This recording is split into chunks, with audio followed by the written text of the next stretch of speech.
नहमदहु व नसल्ली अला रसूलिहिल करीम अम्मा बाद फ़ाउज़ बिल्लाहि मिनश शैतानिर रजीम बिस्मिल्लाहिर रहमानिर रहीम। सामीन इकराम अस्सलामु अलैकुम। ला इलाहा इल्ला अंता सुब्हानका इन्नी कुन्तु मिनज़ ज़ालिमीन।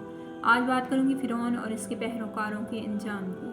हज़रत मूसा अलैहिस्सलाम की तालीमात का फ़िरौन और इसके पैरोकारों पर कोई असर न हुआ और फ़िरौन मज़ीद दुश्मनी पर उतर आया और पूरे मुआशरे को हज़रत मूसा अलैहिस्सलाम की दुश्मनी पर उबारना शुरू कर दिया। जादूगरों की शिकस्त के मौका पर पुख्ता इरादा कर लिया कि इन पर लश्कर कशी करके सबका खात्मा कर देगा।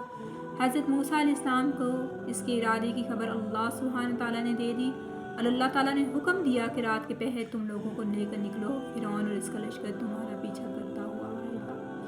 जैसा कि सूरह दहन के अंदर अल्लाह सुब्हानहू तआला ने जिक्र किया है, अस्री बी इबादी लैलन इन्नकुम मुदब्बिऊन। बस तुम मेरे बंदों को लेकर रात के वक्त चल निकलो, वो तुम्हारा पीछा किए जा रहा है।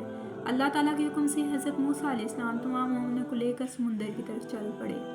फ़िरौन उस जगह पर पहुंचा जहां हज़रत मूसा अलैहिस्सलाम रहते थे। वहां किसी को न पाया तो उन्होंने अंदाज़ा गिरी की और समुंदर की तरफ तलाश के लिए निकल पड़े।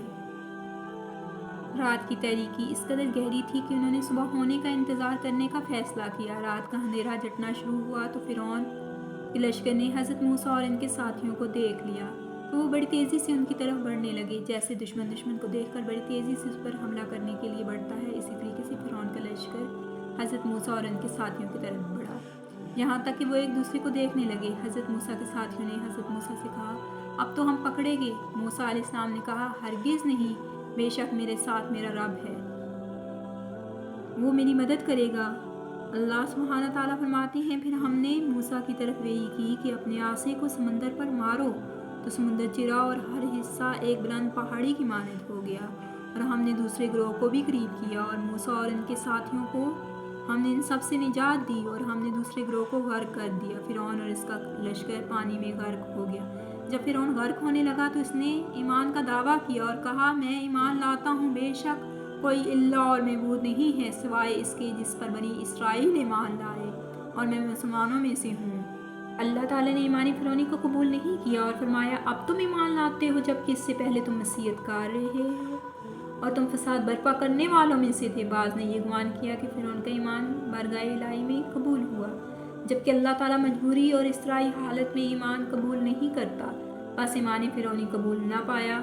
इसके बाद अल्लाह सुब्हानहू तआला ने फ़िरौन के बदन को समंदर से निकालकर ज़मीन पर एक बुलंद चोटी पर ला फेंका ताकि इसके बाद आने वाली नस्लों के लिए इबरत का निशान हो जाए।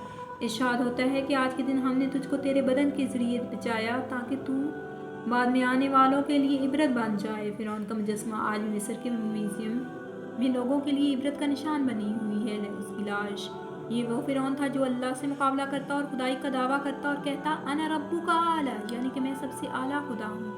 फ़िरौन के इस तरह गर्क हो जाने और इबरत का निशान बन जाने से हमें सबको सबक सीखना चाहिए और अल्लाह सुब्हानहू तआला से तौबा इस्तग़फ़ार करते रहना चाहिए और अपने गुनाहों की माफ़ी मांगते रहना चाहिए और अल्लाह से शर्मिंदगी के साथ इज़हार करना चाहिए अगर कोई गुनाह हो जाए और अल्लाह सुब्हानहू तआला से सच्चे दिल से तौबा करें ताकि अल्लाह सुब्हानहू तआला आपको माफ़ फरमा दे।